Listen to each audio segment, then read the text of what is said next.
Republicans, their actual positions and principles aren't super far right for the most part. A lot of Republicans want $15 an hour minimum wage. They want better health care. They believe in a lot of the very basic economic principles that left-leaning people tend to push for.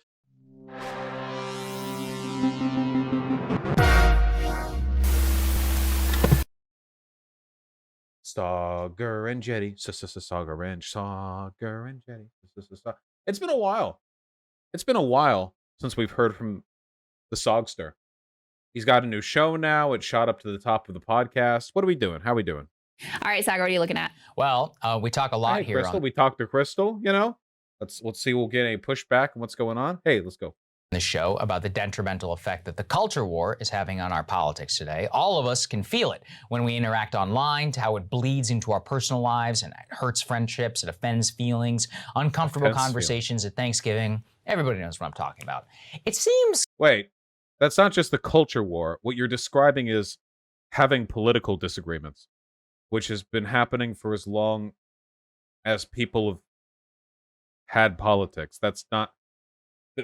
The culture war doesn't mean people disagreeing. The culture war is like this fake, phony outrage culture of politics that's superimposed over real political issues. It's pushed by like everyone to an extent. I mean, even I'm not completely immune to it, but I think the right is much more active in doing so. We have these massive culture war bursts that are done pretty much entirely by the right. The left just responds to them.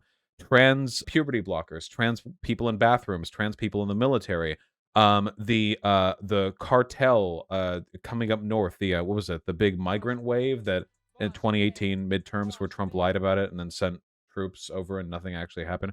Critical race theory, you know, like it's the caravan. Thank you. Yeah, it's usually like the Republicans or the right or whatever. They don't really have anything of substance to offer their people, the people who vote for them. So instead, they focus on these meaningless cultural signifiers that get people really whipped up over, that affect like nobody's lives, you know, like nobody's lives. But there is a critical distinction to be made. Not all participation in the culture war is equal. You know why? Because while trans people using the restrooms of their choice negatively affects nobody, forcing them to use the bathrooms associated with their birth does hurt trans people. So it is culture war BS for the right to freak out and say, oh, the rapes are happening. The trans women are using psionic cloaking technology to sneak into the women's bathroom and blah, blah, blah. You know, that's cultural bullshit. But for the left to go, wait, hold on, that's not true. They should be able to use the restroom that they want. That's not culture war bullshit. That's responding to a threat to civil rights. You understand? Because the first issue, the trans women pose a threat to people in the restroom, that's fake. The second issue, people are trying to take rights away from trans people, that is a real issue. Does that make sense? The second one isn't culture war stuff. It's actually a real response to a real issue.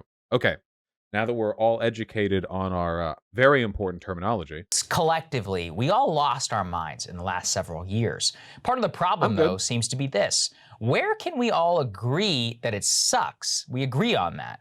But it doesn't seem to be a way out. Because at the end of the day, most people still feel like the other person is the aggressor, responsible for the tenor of our politics with no choice but to fight. Now, I find that question really interesting. Who is to blame for the culture war in its 2021 form? There is a lot of blame to go around. There's some interesting new analysis, though, who tell us might be some of the biggest instigators. Blogger Kevin Drum, he lit the internet on fire recently with some... We're citing a blogger. Okay. I'll move my camera so we can see the blog numbers.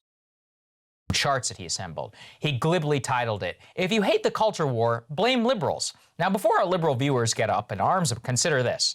When Drum says liberals, who he's really referring to are a specific subset, the MSNBC, CNN, white, upper middle class person who likely went to a 4-year college degree institution. Reminder, by the way, that the wealthier you are, the more likely you are to vote red. Do not let phony populists like Saagar, who will defend Trump, make you believe that like Democrats are this like elite, you know, like coastal, upper middle class, highly educated. It's true that the more educated that you are, the more likely you are to be left leaning. That is true, but wealth makes you more red. Keep that in mind.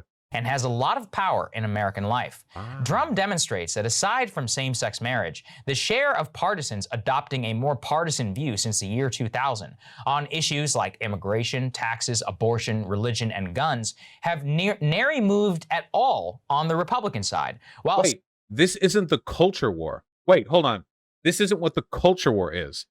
Dude, liberals are responsible for the culture war because they're more in support of trans people. That's not what the culture war is. This would be arguing that the Overton window has moved. This is a separate argument. This isn't what the culture war means. skyrocketed on the Democratic side. In other words, people who overwhelmingly identify as partisan Democrats have become much more partisan Democrats in the last 21 years. Okay. This chart in particular is striking, which shows that on a partisan scale of 1 to 10, if you look at 1994, the average Democrat was a 5, the average Republican was a 6. That seems So, okay, so this is from the Pew Research Center, so I guess the data here is from the Pew Research Center. I'd like to see this if I could. Hold on. Here we go. The partisan divide on political values grows even wider. Cool. Growing partisan gaps in government, race, immigration. Racial discrimination is the main reason black people can't get ahead these days. It's gone up. That's nice. Okay. Now, that's interesting. It used to be more Republicans believed that racial discrimination is the main reason black people can't get ahead these days, and it's actually down from 94. That's kind of interesting. Where's the graph that they used?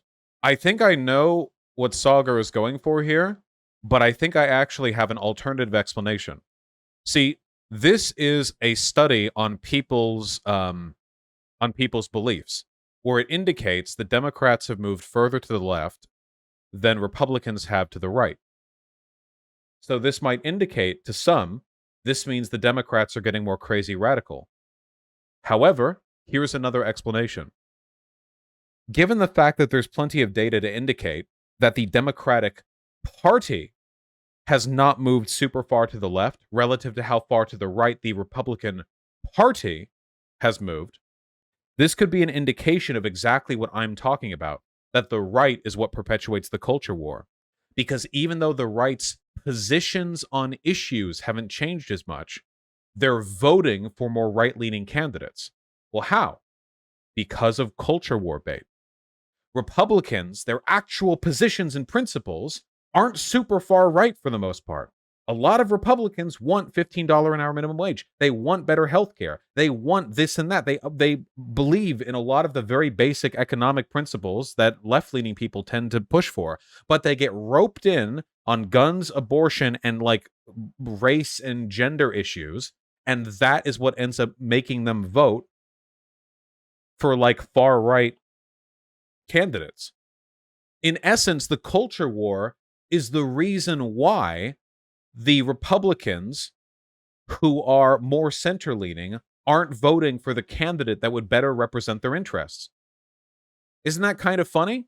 If you're a Republican and you're out here in the center, there's this big block of you. Why are you continuing to vote Republican if your political positions are more comparable to those of Democrats? Well, I would argue it's because you're being baited by issues that don't actually speak to your interests. Does anyone have parents like that?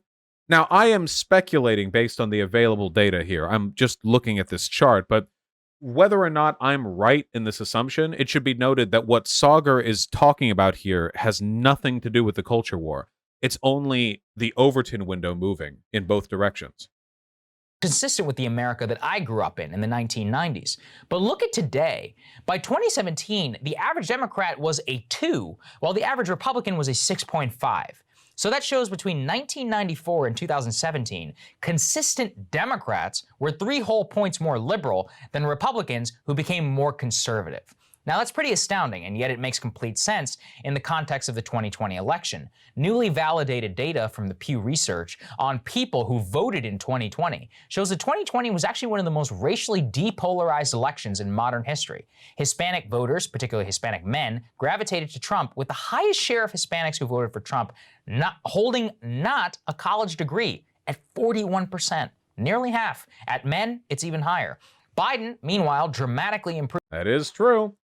Democrat Party has to stop taking Hispanics for granted, which they always have. They assume that Hispanic people will vote Democrat because Republicans are super racist against them, but that is not always true.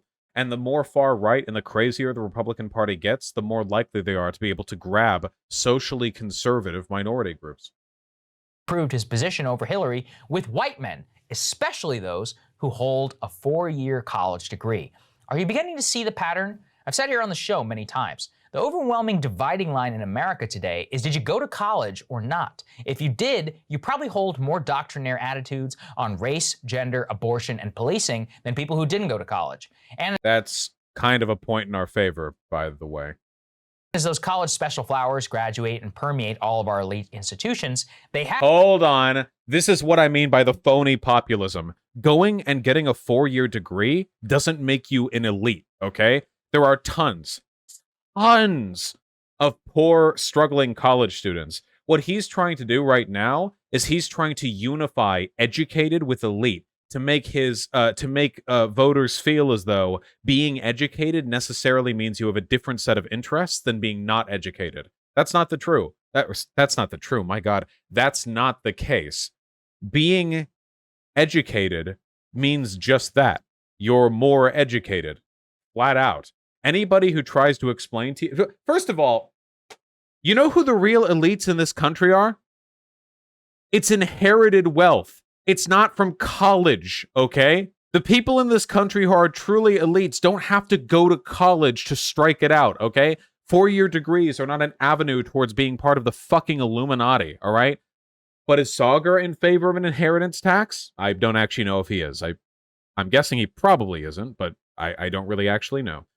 The point is, this is a super, super slimy way of trying to make it seem as though the markers of a good education are also the markers of political differentiation, because they have a different set of interests than you, not because they know more than you. But sorry, it remains the case that, yes, getting an education generally means you know more things. It's not a perfect system, but that is generally the case.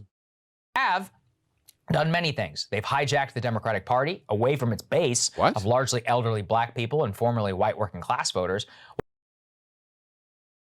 What? Okay, first of all, the Democratic Party has always been run by educated people, because educated people are the types of people who end up working for political parties. Replay, I don't get it. Yeah, I think what he's trying to say right now is that the Democratic Party used to care about the working people, but now they just care about college SJWs. I think that's what he's trying to say. Institutions, they have done many things. They've hijacked the Democratic Party away from its base of largely elderly black people and formerly white working class voters, while also hijacking every modern institution in American life. Oh, that's right. He believes in the cultural Bolshevism. That's right. He's one of the people who believes that, yeah, this is the JQ. Yeah.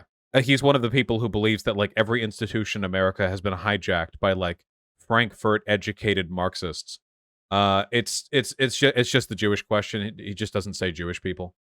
And the good news is, if there is one, is that there is an obvious lesson here. As Democratic data analyst David Shore has said ad nauseum, quote, "We ended up in a situation where white liberals are more left-wing than black and Hispanic Democrats on pretty much every issue: taxes, healthcare, policing, even on racial issues or various measures of racial resentment. So as white liberals..." Okay. Go white liberals, I guess. Yeah. Black and Hispanic Americans tend to be more socially conservative within the Democratic Party than their white contemporaries. That tends to be the case, yeah. That's not really new, though. That's been that way for a while. Increasingly define the party's image and messaging that is going to turn off non-white conservative Democrats and push them against us. He's speaking there as a Democratic strategist. This is potentially something that could happen, yeah. Though it should be noted that a lot of this is being exacerbated by bad faith actors like Saagar. Was the Democratic Party that representative of people of color back in the 1990s or 1980s? Not really. It's always been largely controlled by white people, just like every other institution in this country. The trend that he's referring to here isn't like this gigantic new thing. It's always been the case. By the way, please pay attention to the fact that Saagar will never, ever discuss the Republican Party and what it does to like cultivate the interests of POC. Because right now he's trying to frame it like the Democrats are leaving black and Hispanic people behind so they can support the elite, educated white liberal, but he'll never talk about like the GOP's record on race. Is he one of the people who like talks over and over and over again about black unemployment being at its lowest rate under Trump? Is that like the level he's at? I don't know. The good news is that while white liberals run everything, they aren't a majority of the country. Racial depolarization in 2020 elections shows that even a buffoon like Trump can come 45,000 votes away from the presidency by just holding up a middle finger to them. White liberal cultural attitudes on race in particular are so overwhelming. Yeah, this does feel like it's funny because right now he's doing the culture war. Right now. He's essentially fear-mongering over the cultural influence of educated white people by saying they control institutions. Now, of course, educated white people control institutions. No shit. It's called systemic racism, something you don't really acknowledge or talk about, or at least certainly you do not advocate for the proper political prescriptions to get rid of. Not only is that the case, but you are not even talking about policy. I feel like there are a lot of people like Saagar and their numbers are growing. Yep, Nazbol Vortex. Notice how he's not talking about policy at all. What policies does he want? I like how he pretends to be an advocate for like the working class, but he advocates for people to vote for Republicans. Everything they do to tear apart unions, everything they do, they oppose minimum wage, they oppose the spread of unions, they oppose like child maternity, they oppose like welfare, every program designed to help poor people. Republicans are worse at than Democrats are, but he'll still go like, oh, the Democrats aren't like the Democrats are waking up. Their party isn't doing enough for them. Like, okay, who else is? I'm not here defending the Democrat Party. I'm just saying if you're going to try and smear the Democratic Party and then imply the Republican Party is better, then you have to put an argument forward. Yeah, the infrastructure bill, climate change. Who do you think climate change is going to affect? Multi-millionaires like Saagar? No. Is he actually wealthy? I just assume he is, I guess, because he's wearing a suit. Stop saying Democrat Party. I'll do it more just to trigger you. Thank you. Maybe not multi-millionaire. Well off? Well-off, what you might call a well-off educated elite like Saagar and Jetty, he's not going to suffer from climate change. You know who will? Poor people. But Democrats acknowledge it. Republicans don't. Simple as. Unpopular. They turn off many of the voters that they purport to speak on behalf of. And it is unironically, in my opinion, a good thing, because the vote is the one thing that these people do not control. Joe Biden's ascension to the presidency, the Democratic nomination, Eric Adams' his recent election. Wait, do they not control the vote? I thought the entire Republican Party fell behind the argument that they did control the vote, and that's why Biden won. Mayor, high-profile contests where these issues are smacked down by the very constituencies that white liberals claim to speak on behalf of is the real-world corrective to our problems. Now notice. What?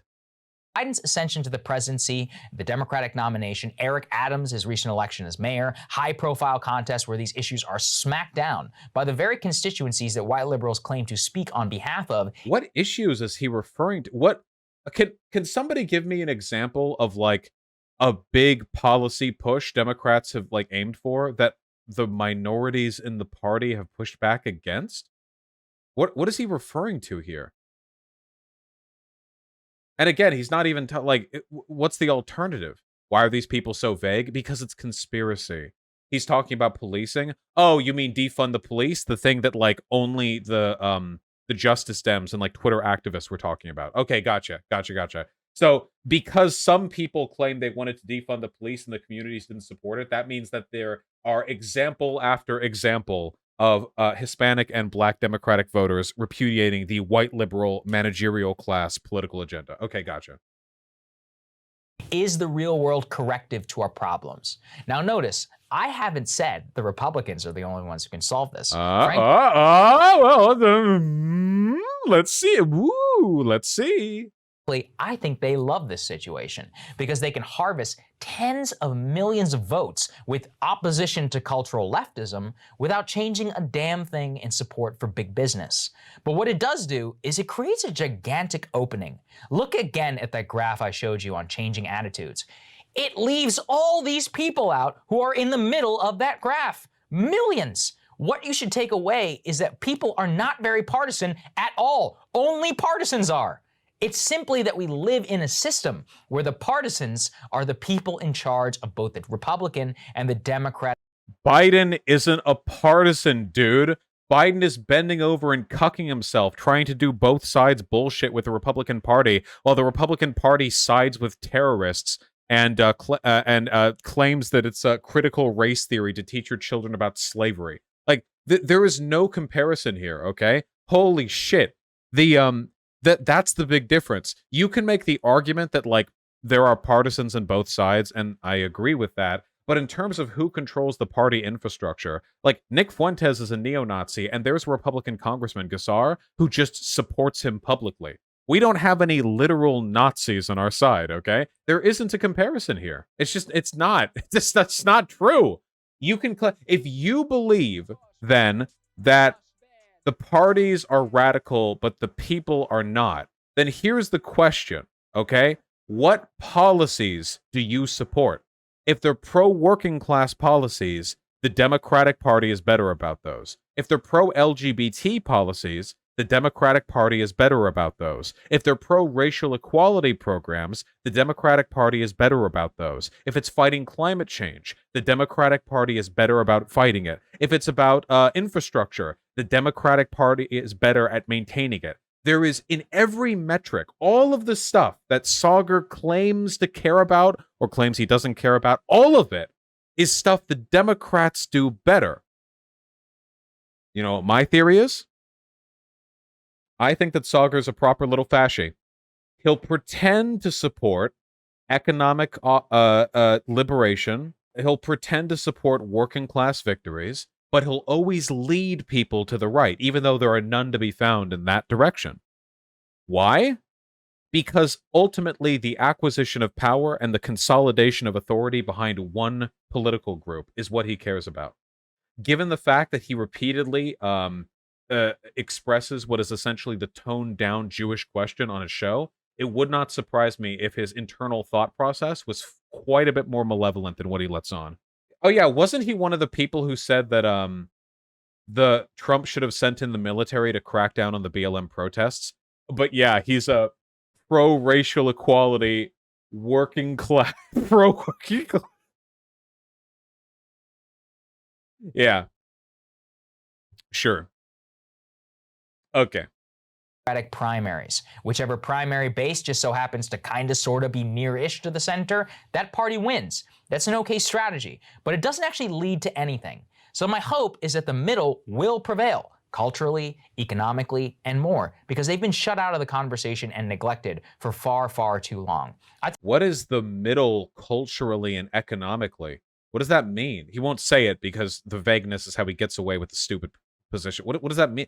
Wait, do you want middle of the road economic policies? Wait, are you implying that the Democratic Party is too pro-worker for you?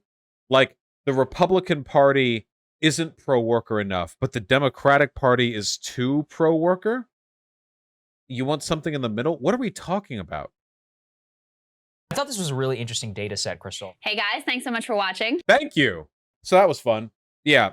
Anyway, if there's anything to take away from this, it's exactly the reason why you need to talk about solutions and not problems, okay? Because Saagar is often correct about some of the criticisms that she levels.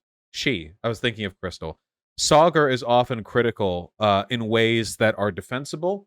However, yes, trans Saagar, yes. In ways that are defensible. The problem is that his solutions are insane. Absolutely mind-bogglingly insane. You know? He claims to be pro-working class, but he wants people over to the Republicans. I believe he said he isn't racist. He wants people over to the Republicans, you know. Anti-big government elite control, but crack down on protesters with the military. You need to work together on solutions. Would you ever talk to Saagar on a show? I would love to. Krystal Ball is the enabler to the guy, okay? I want to talk with Saagar, okay? He never talks about LGBT issues on purpose, lol. Yeah, of course. Because what differentiates him from your average, like, far-right type? The only difference is he'll say, yeah, the Republicans need to be better on fighting big business. But then he goes on to say and do everything the rest of them do. What's the difference there, you know? What's the critical distinction being made apart from a very weak optical gesture towards working class rights?